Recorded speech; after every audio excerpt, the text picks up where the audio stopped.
LDC থেকে উত্তরণের সময় আরও ৩ বছর পিছিয়ে নেওয়ার চেষ্টা করছে বাংলাদেশ। এ নিয়ে জোর কূটনৈতিক তৎপরতা চলছে। বাড়তি এ সময় পাওয়া গেলে অর্থনৈতিক সক্ষমতা বাড়ানোর সুযোগ তৈরি হবে বলে মনে করছেন সংশ্লিষ্টরা। এদিকে শর্ত থাকলেও দৃশ্যমান সংস্কার হয়নি কোনো খাতেই, তবে সুযোগটি কাজে লাগাতে এখনই কার্যকর প্রস্তুতির তাগিদ বিশেষজ্ঞদের। স্বল্পোন্নত দেশের তালিকা থেকে উত্তরণের সময় আরও ৩ বছর পেছাতে জোর কূটনৈতিক তৎপরতা চালাচ্ছে বাংলাদেশ। জাতিসংঘের বিভিন্ন পর্যবেক্ষণ ও সিডিপির সুপারিশের ফলে সময় বৃদ্ধির এ তৎপরতা আলোর মুখ দেখতে পারে বলে মত সংশ্লিষ্টদের। তবে এই সুযোগকে কাজে লাগিয়ে অভ্যন্তরীণ সক্ষমতা বৃদ্ধিতে মনোযোগ দিতে সরকারকে পরামর্শ দিচ্ছেন বিশেষজ্ঞরা। যখনই ডিপ্লোম্যাটিক লেভেলে নেগোসিয়েশন হয়, তখনই কিন্তু বাংলাদেশ যখন কিছু পেতে চায়, তখন কিন্তু বাংলাদেশকেও ছাড় দেওয়ার জন্য প্রস্তুত থাকতে হয়।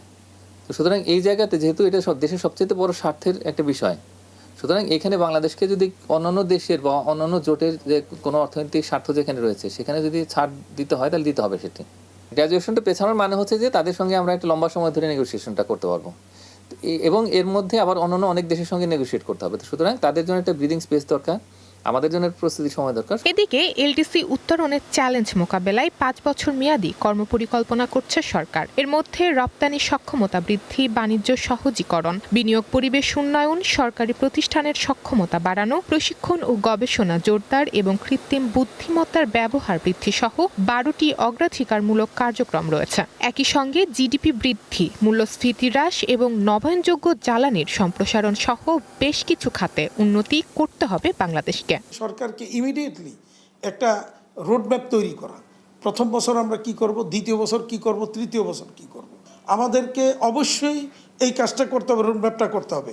এবং পাশাপাশি ইউরোপিয়ান ইউনিয়ন সহ বিভিন্ন দেশের সাথে আমাদের ফ্রি ট্রেড এগ্রিমেন্ট FTA করার জন্য উদ্যোগ নিতে হবে। চলতি বছরের ২৪ নভেম্বর বাংলাদেশ স্বল্পোন্নত দেশের তালিকা থেকে উত্তরণের জন্য নির্ধারিত। তবে বাংলাদেশের আবেদনে ৩ বছর সময় বাড়ানোর কথা বলা হলেও সেটি কতদিন হবে অথবা বাংলাদেশ আরও কোনো শর্তের মধ্যে পড়তে পারে কিনা সেটি নির্ভর করছে জাতিসংঘের ওপর। স্বপ্না স্মৃতি, ওয়ান বিজনেস, ঢাকা।